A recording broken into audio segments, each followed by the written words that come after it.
జగిత్యాల జిల్లాలో రాయకల్ మండలం సర్పంచ్లు మూకుమ్మడిగా రాజీనామా చేశారని వెల్లడించారు. అభివృద్ధి పనులకు సంబంధించి బిల్లులను ప్రభుత్వం వెంటనే విడుదల చేయాలని రాయకల్ ఎంపీడీఓకు రాయకల్ మండల సర్పంచ్లు వినతి పత్రం అందించారు. ఈ నెల చివరి వరకు బిల్లులు రాకపోతే 32 గ్రామాల సర్పంచ్లు అందరూ మూకుమ్మడిగా రాజీనామా చేస్తామని ప్రభుత్వానికి అల్టిమేటం జారీ చేశారు. ఎస్టీఓలో జమ చేసిన చెక్కులపై ఉన్న ఫ్రీజింగ్ను తొలగించాలని రాయకల్ మండల సర్పంచ్లు డిమాండ్ చేశారు. చాలా మంది ఆర్థిక ఇబ్బందులు కూరుకుపోయి ఆత్మహత్యలు చేసుకునే పరిస్థితికి వచ్చింది. కాబట్టి ఈ రోజు అందరం మూకుమ్మడిగా మండల ఆఫీస్కి వచ్చి ఎంపీడీఓ గారికి ఒక వినతి పత్రం ఇవ్వడం జరిగింది.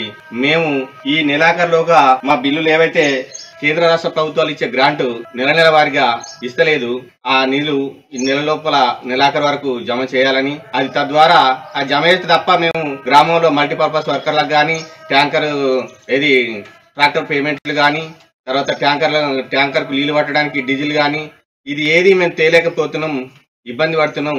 గ్రామాల్లో చేసిన సీసీ రోడ్ల బిల్లులు కావచ్చు, తర్వాత ఈ తెలంగాణ క్రీడా ప్రాంగణాలు కావచ్చు, వివిధ కార్యక్రమాలు పల్లె ప్రగతి కార్యక్రమాలు చేసిన ఏదైతే మా సమస్యల మీద ఎంపీడీఓను కలిసి వినతి పత్రం ఇవ్వడం జరిగింది. సర్పంచులు గ్రామంలో చేసిన పనులకు కేంద్ర రాష్ట్ర ప్రభుత్వాల నుంచి రావాల్సిన నిధులు నెలవారీగా ఇప్పటికీ జమ కాకపోగా, పైగా అధికారులు మా మీద ఒత్తిడి తెచ్చి పనులు చేయించి మేము మిత్తికి తెచ్చి 3 కొత్తలు 4 కొత్తల మిత్తికి తెచ్చి గ్రామాల్లో పనులు చేయడం జరిగింది.